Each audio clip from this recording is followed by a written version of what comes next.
আপনারা জানেন সেই আপসীন নেত্রী বেগম খালেদা জিয়াকে কিভাবে মৃত্যুর পথে ঠেলে দিয়েছে। আওয়ামী লীগের সন্না পান্ডা গুন্ডা মেম্বার চেয়ারম্যান বিদেশে চিকিৎসা পায়, আর বেগম খালেদা জিয়া 3 বারের প্রধানমন্ত্রী, সেক্টর কমান্ডারের স্ত্রী, বীরুত্তমের স্ত্রী, রাষ্ট্রপতির স্ত্রী, সেনাপ্রধানের স্ত্রী, স্বাধীনতার ঘোষকের স্ত্রী। বেগম খালেদা জিয়া কি বিদেশে চিকিৎসার জন্য যেতে পারেন না? স্লো পয়জনের মধ্য দিয়ে বেগম খালেদা জিয়াকে হত্যা করতে চেয়েছিল। আজ তিনি অসুস্থ হসপিটালে, কিন্তু আল্লাহ তাআলা তাকে বাঁচিয়ে রাখছে। ইনশাল্লাহ সুস্থ হবে, আবার আমাদের মাঝে ফিরে আসবে। অতএব আল্লাহর বিচার আছে, আল্লাহর বিচার হচ্ছে।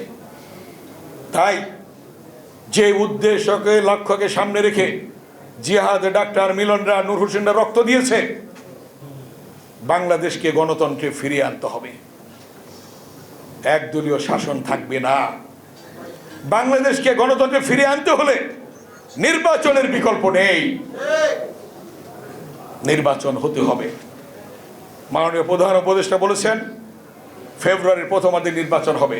এই নির্বাচন বানচাল করার জন্য স্বাধীনতা বিরোধীরা অনেক অপচেষ্টা চালিয়েছে, এখনো চালাচ্ছে, কিন্তু কোনো বাধাই ঠেকিয়ে রাখতে পারবে না। নির্বাচন ইনশাল্লাহ ফেব্রুয়ারির প্রথমার্ধে হবে এবং সেই নির্বাচনের মধ্য দিয়ে বাংলাদেশ গণতন্ত্রে ফিরে যাবে, জনগণ গণতন্ত্রে ফিরে যাবে। এবং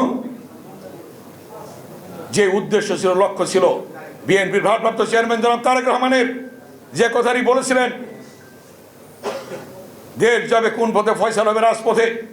52 ভাষা আন্দোলনে সালাম বরকত রক্তের বিনিময়ে মায়ের ভাষা প্রতিষ্ঠা হয়েছিল, রাজপথে ফয়সালা হয়েছিল।